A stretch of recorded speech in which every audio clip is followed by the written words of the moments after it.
ایک مرتبہ حضرت امام علی علیہ السلام لوگوں کی اصلاح فرما رہے تھے۔ آپ نے فرمایا اپنے دوستوں کے ساتھ بے انتہا پیار، خلوص اور سچائی سے چلو۔ اس کے بعد بھی اگر کوئی انسان تمہاری سچائی، خلوص اور سادگی کا احساس نہیں کرتا تو ایسے دوست کو چھوڑ دو، کیونکہ وہ پیار کا طلبگار نہیں، اپنے مطلب کا طلبگار ہے۔ ایک شخص نے کہا، یا علی، کیسے پتہ چلے کہ سامنے والا ہمارا دوست ہے یا صرف اپنا مطلب رکھتا ہے؟ تو حضرت امام علی علیہ السلام نے فرمایا، اے شخص، یاد کرو جب تمہارا دوست تمہارے پاس آئے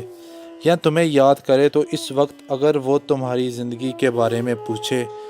تو تمہارے حالات کے بارے میں پوچھے اور تمہارے خیال و احساس کو سب سے پہلے آگے رکھے تو سمجھ جانا کہ یہ تمہارا سچا دوست ہے۔ لیکن اگر